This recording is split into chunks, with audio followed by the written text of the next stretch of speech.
Have you ever wondered who the single greatest scientist in history was? While many names might come to mind, one stands head and shoulders above the rest: Sir Isaac Newton.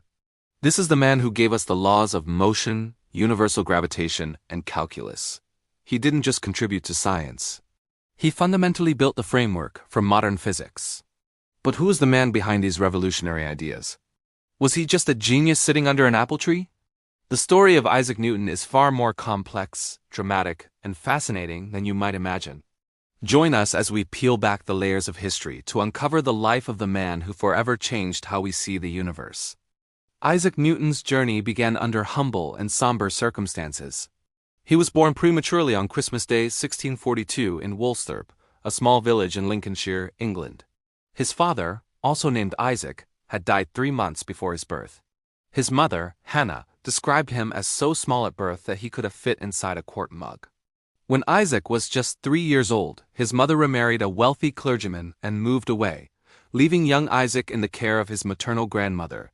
This early separation deeply affected him, likely fueling a sense of insecurity and a fierce, sometimes aggressive, independence that would define his character throughout his life. He wasn't a particularly remarkable student in his early years. Instead of focusing on his studies, he was often preoccupied with building intricate models, like miniature windmills and water clocks, showcasing an early brilliance for mechanical design and hands-on experimentation. His mother returned after her second husband died, intending for the teenage Isaac to become a farmer and manage the family estate. However, it was glaringly obvious that his talents were wasted in the fields. He found farming tedious and was far more interested in his books and contraptions. Thankfully, his uncle and the headmaster of his school recognized his extraordinary intellect. They persuaded his mother to allow him to return to school to prepare for university. This was a pivotal moment. In 1661, at the age of 18, Newton enrolled at Trinity College, Cambridge. Initially, he worked as a subsizar, a type of work-study student who performed menial tasks for wealthier students and fellows. At Cambridge, he immersed himself in the works of Aristotle, but soon became fascinated by the more modern ideas of philosophers and astronomers like Descartes, Galileo, and Kepler. He kept a private notebook he titled Certain Philosophical Questions, where he meticulously recorded his thoughts and began to challenge the very foundations of the science he was being taught. The years 1665 to 1667 would become known as his Annus Mirabilis, or Year of Wonders. A devastating plague outbreak forced Cambridge University to close, and Newton returned home to Woolsthorpe. It was during this period of intense, isolated intellectual ferment that the 23-year-old Newton laid the groundwork for his most monumental discoveries. He developed the fundamental principles of what would become calculus, a powerful new mathematical tool for describing change and motion.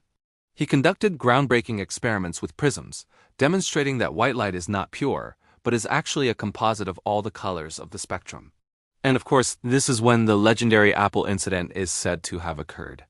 While the story of an apple literally bonking him on the head is likely an exaggeration, Newton himself confirmed that watching an apple fall from a tree prompted him to wonder why it fell straight down and not sideways or upwards. This simple observation sparked a profound line of inquiry. Does the same force that pulls the apple to the ground also hold the moon in its orbit around the Earth? This was the genesis of his theory of universal gravitation. Returning to Cambridge after the plague, Newton's career ascended rapidly. In 1669, at the astonishingly young age of 26, he was appointed the Lucasian Professor of Mathematics, a prestigious chair once held by his mentor, Isaac Barrow. It was during this time that he consolidated his work. The culmination of his decades of research came in 1687 with the publication of his masterpiece, Philosophiae Naturalis Principia Mathematica, or simply the Principia. This is arguably the most important scientific book ever written. In it, Newton laid out his 3 laws of motion inertia, F equals ma, and action-reaction, which form the bedrock of classical mechanics. He also mathematically described the law of universal gravitation, showing that every particle in the universe attracts every other particle with a force proportional to the product of their masses and inversely proportional to the square of the distance between them. With this single elegant law, Newton could explain the fall of an apple, the orbit of the moon, the paths of comets, and the tides of the oceans. He had, in essence, written the rulebook for the cosmos. The Principia was a triumph, unifying the heavens and the earth under a single set of physical laws and establishing a new paradigm for scientific inquiry based on mathematical rigor and empirical evidence. In his later years, Newton's focus shifted from pure science to public service and other, more esoteric interests. In 1696, he moved to London to take up the position of Warden of the Royal Mint, and later became Master of the Mint. He took this job incredibly seriously, applying his formidable intellect and relentless drive to reforming England's currency. He pursued counterfeiters with the same zeal he had pursued scientific truth, even going undercover in taverns to gather evidence. His efforts helped stabilize the nation's economy.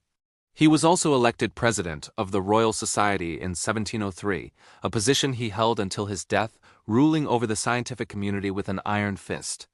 In 1705, he was knighted by Queen Anne, becoming the first scientist ever to be so honored for his work. This marked his full transformation from a reclusive scholar into a powerful and celebrated public figure. However, Newton's personality was as complex as his science. He was notoriously secretive, solitary, and intensely private. He never married and had few close friends. This reclusive nature was coupled with an almost pathological sensitivity to criticism and a ferocious temper when challenged.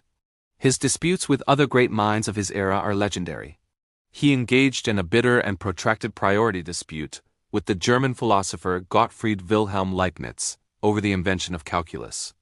While both men developed it independently, Newton accused Leibniz of plagiarism, using his powerful position at the Royal Society to tarnish his rival's reputation. He also had a fierce rivalry with Robert Hooke, another brilliant scientist, over theories of light and gravity. Beyond science, Newton had a hidden, obsessive side.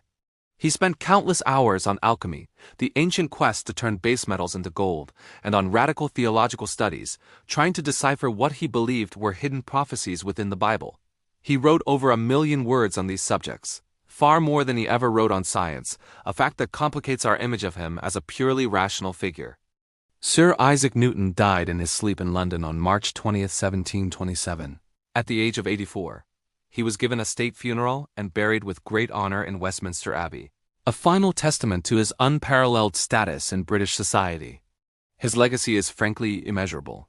He provided the scientific tools and the conceptual framework that would dominate physics for over 200 years, until the arrival of Einstein's relativity and quantum mechanics. Even today, Newton's laws are still used to send rockets to the moon and to design everything from cars to bridges. But perhaps his greatest legacy was proving that the universe is not a chaotic, mysterious place governed by divine whims, but a rational and understandable system governed by universal mathematical laws. He gave humanity the confidence to believe that through reason and observation, we could unlock the secrets of the cosmos. Isaac Newton wasn't just a scientist. He was an architect of the modern world, a true giant upon whose shoulders all who came after have stood. Thank you so much for joining us on this journey through the incredible life of Sir Isaac Newton. If you found this story as fascinating as we did, please hit that like button and subscribe to our channel for more deep dives into the lives of history's most influential figures. Don't forget to ring the notification bell so you never miss an upload. We'll see you in the next video.